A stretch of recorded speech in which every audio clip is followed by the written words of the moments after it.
인도의 항구 도시 캘커타에 배를 여러 척 가지고 국제무역을 하는 선박왕이 있었습니다.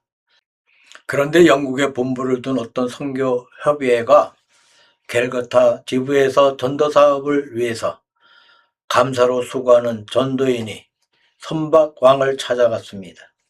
선교비가 필요하니 협조 좀 해달라는 내용의 간곡한 이야기를 하였습니다. 이 선박왕은 이구실 저 핑계로 자꾸 사양하다가 나중에 마지못해서 어렵게 200달러짜리 수표를 한 장 끊어 주었습니다. 전도인은 고맙다는 인사를 하고 나오려고 하는데 비서가 들어와 급한 정보가 왔다고 전해 주었습니다. 그러자 그것을 받아든 그 선박왕은 갑자기 얼굴빛이 흐려졌습니다. 아, 좋지 않은 소식이구나 하고 전도인은 직감하였습니다. 그래서 전도인은 무슨 일이 생겼습니까? 하고 물었습니다. 선박왕은 전보를 보여주면서 말합니다. 우리 짐을 가득 실은 배 한 척이 인도양에서 그만 암초에 걸려 좌초되고 말았습니다. 더욱이 풍랑을 만나 배와 짐뿐만 아니라 선원들도 모두 실종되었다고 합니다.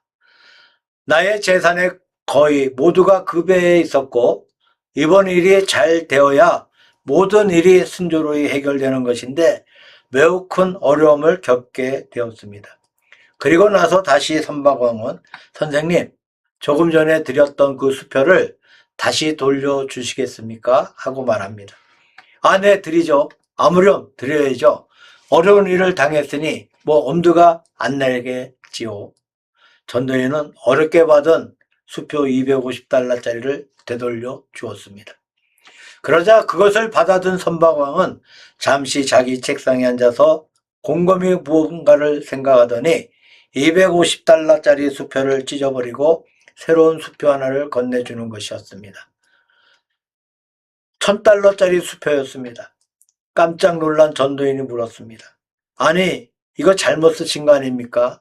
큰 사고를 당해 경황이 없을 텐데 아까는 250불을 주셨다가 되돌려 받으시더니 이제 다시 1000달러짜리 수표를 끊어주시다니요.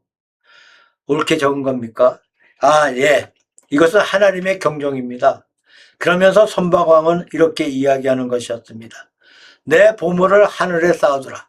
보물이 있는 곳에 내 마음도 있느니라. 그런데 사실 저도 크리스찬입니다. 사업이 잘 되므로 교회를 멀리하고 사업이 잘 되어 재산 불어나는 재미에 주님 곁을 잠시 떠났습니다. 그 돈을 하늘 창고에 쌓아 두었더라면 하나님께 영광을 돌리고 불쌍한 사람들을 부양하며 얼마나 복되고 아름다운 일이 있었겠습니까? 그 돈이 이렇게 없어졌으니 이것은 하나님의 경종입니다. 이제부터는 여생을 하늘 창고에 많이 저축해 두는 생활을 하려고 결심했습니다. 부디 이 수표를 받아 가십시오. 자, 오늘 제목의 말씀이 너희를 위하여 보물을 땅에 쌓아두지 말고 하늘에 쌓아두라는 제목입니다. 왜냐하면 첫 번째로는 조미, 둘째는 동록이, 세 번째로는 도적이 해하고 구멍을 뚫고 도둑질해 갈 수 있기 때문입니다. 조미라고 하는 것은 아무리 조심하고 약을 쳐도 오시고 뭐고 뚫지 못하는 물건이 없어. 짠 소금 속에도 병균이 있고 강철과 금강석도 역시 부패와 부식을 하게 됩니다. 제가 어렸을 때는 구리로 만든 그릇이 많았습니다.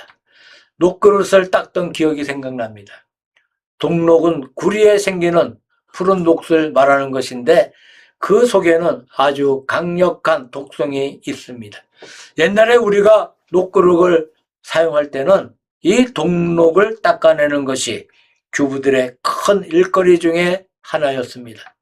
또는 한 번쯤 아끼던 물건을 도둑맞아 보지 않은 분은 아마 드물 것입니다. 이 말씀이 뜻하는 바는 첫째로 땅의 보물은 영원할 수가 없다는 의미입니다.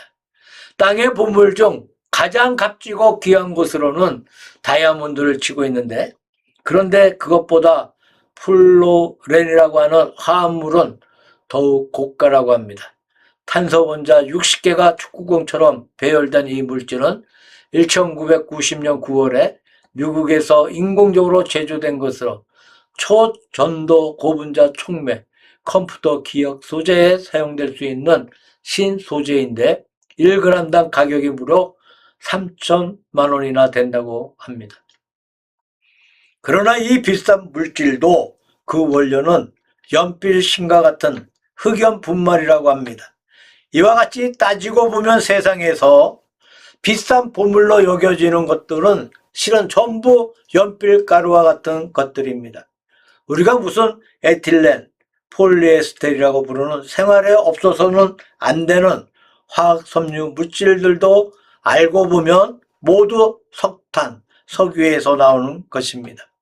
왕년의 프랑스 여배우 브리지트 바르도는 어느 날 자신이 소장하고 있던 보석들이 사실은 하찮은 것임을 깨닫고 모두 치워버렸다고 합니다.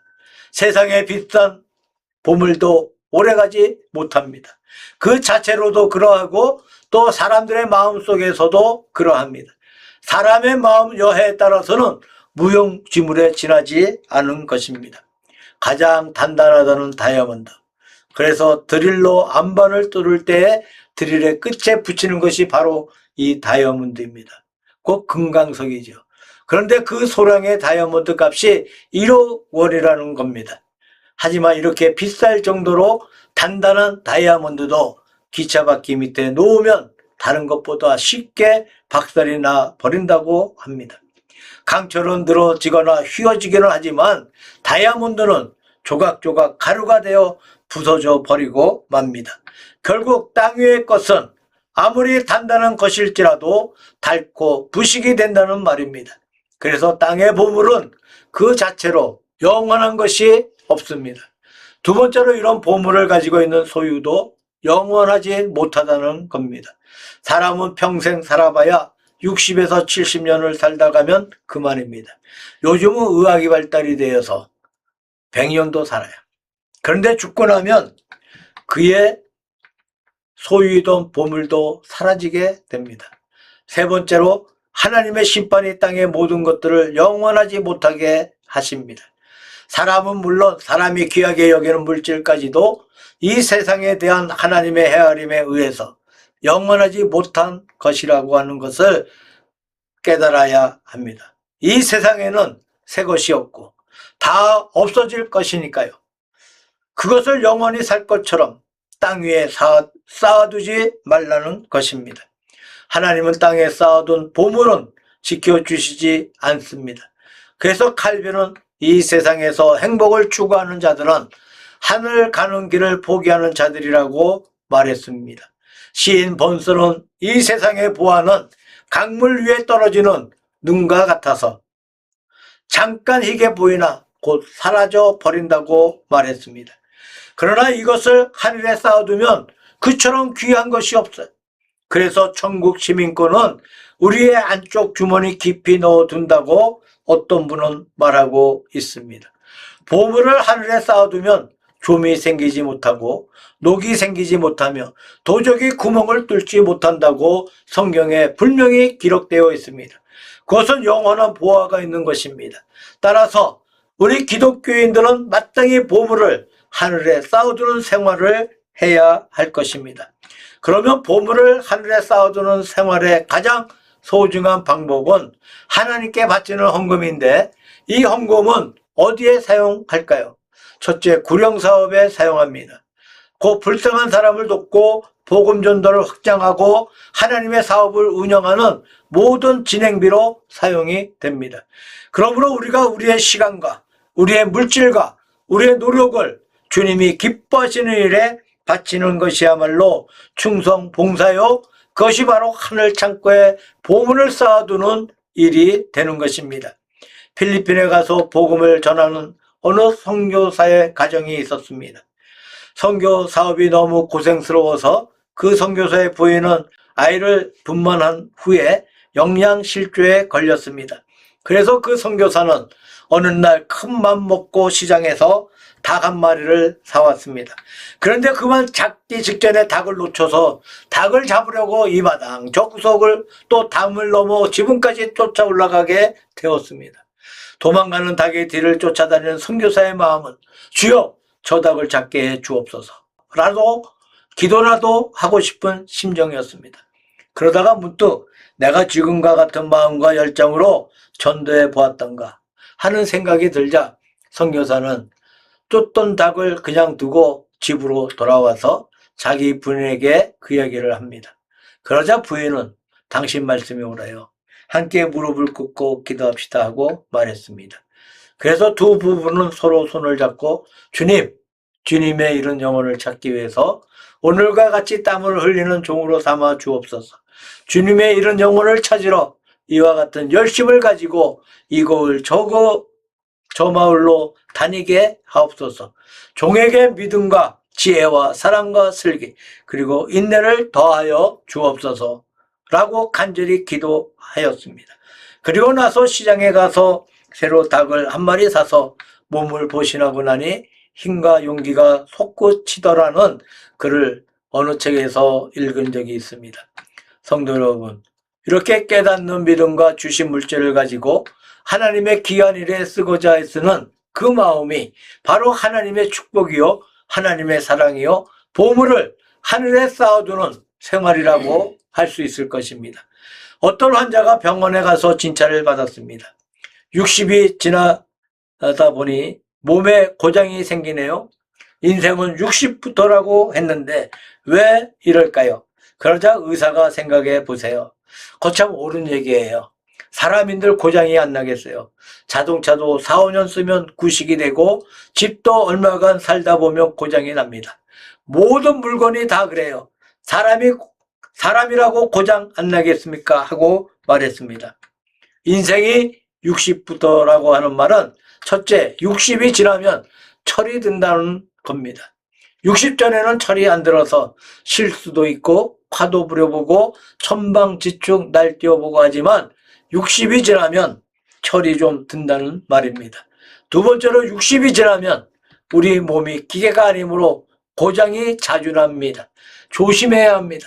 젊었을 때 조심해서 썼으면 그러한 고장이 덜 날 텐데 60이 들어서 철이 들고 보니까 몸을 조심하게 되고 그래서 인생은 60부터라는 말이 생긴 것입니다. 세 번째로 60이 지나면 갈 날이 얼마 남지 않았기 때문에 신앙심을 갖게 된다는 겁니다. 신앙을 갖게 되어서 주님을 믿는 성도들은 하늘나라를 바라보게 되므로 인생은 60부터라는 것입니다. 우리가 경청해서 들을 만한 얘기인 것 같습니다. 어떤 장로님이 눈이 나쁩니다. 젊었을 적에는 눈이 고기 눈알처럼 밝았는데 60이 지나가니까 눈이 침침해져서 안과를 찾아갔습니다. 그런데 시력 검사를 하고 나서는 의사가 깜짝 놀라더라고 합니다. 아니, 연세가 어떻게 되세요? 예, 환갑이 지났습니다. 아이고, 이놈 가지고 지금까지 지나왔다는 게 기적입니다.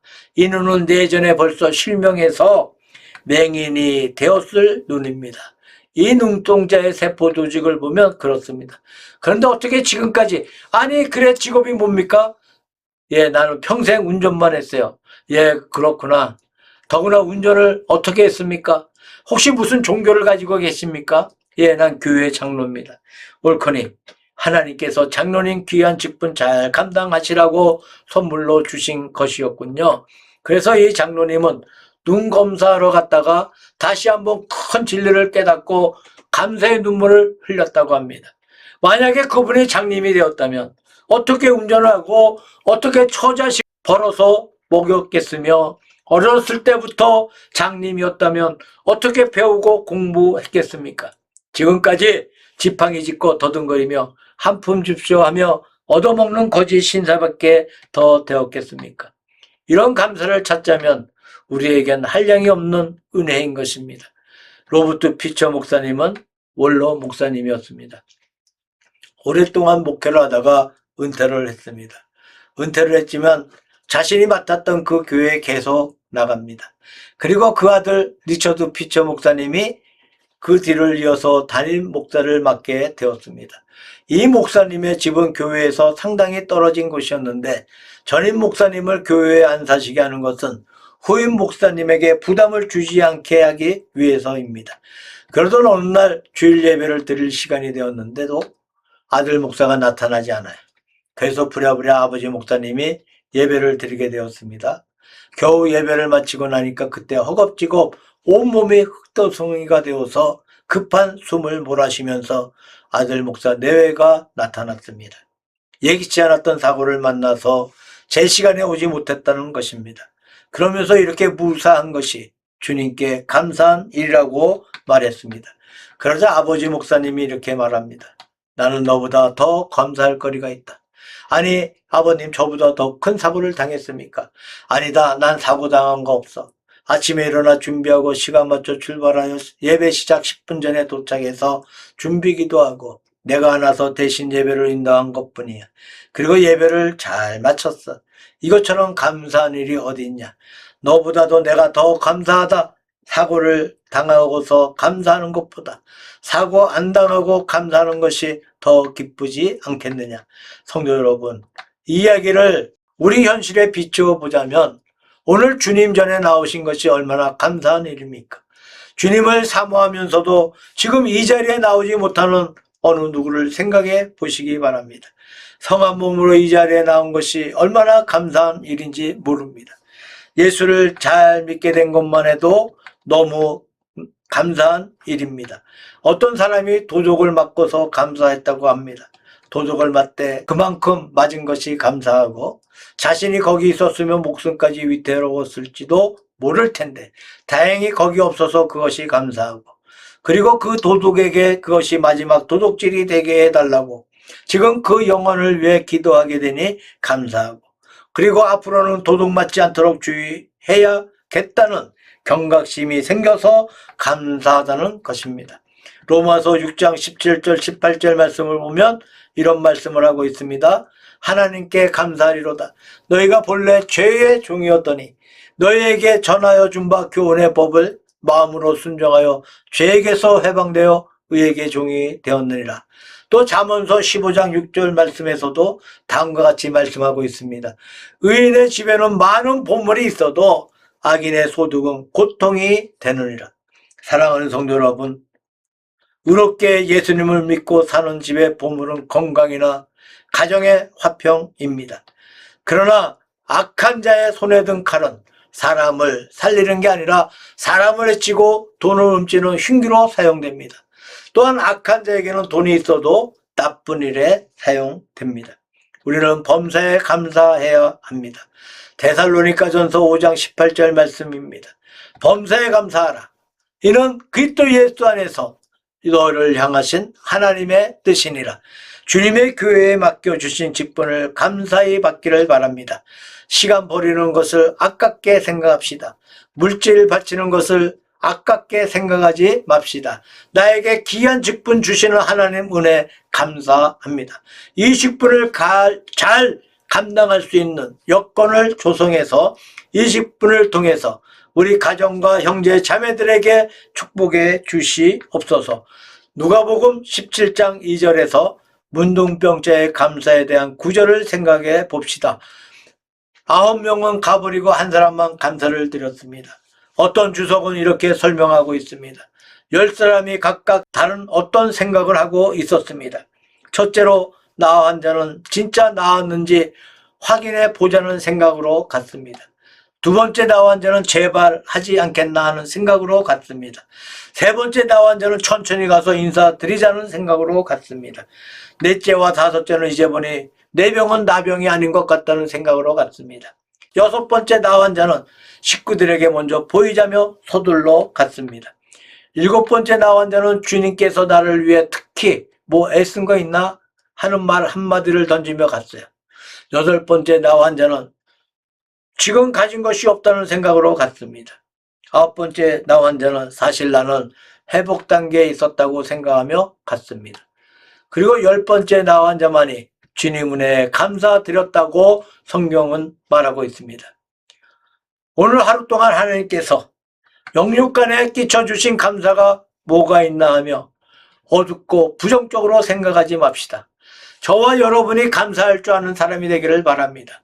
부족한 나를 교사의 직분, 성가대원의 직분, 장로, 구역장, 권사, 권찰의 직분을 주시니 감사하고 나를 택해 주셔서 감사합니다. 부담스럽게 뭘 해야 하겠는데 하면 어느 부서도 짐이 됩니다. 달가운 마음으로, 기쁜 마음으로, 하나님 은혜에 감사한 마음으로 작은 일에 충성하는 저와 여러분이 되기를 주의 이름으로 축원합니다. 아동 문학가 최호섭 목사의 시집 중에 다음과 같은 시가 있습니다.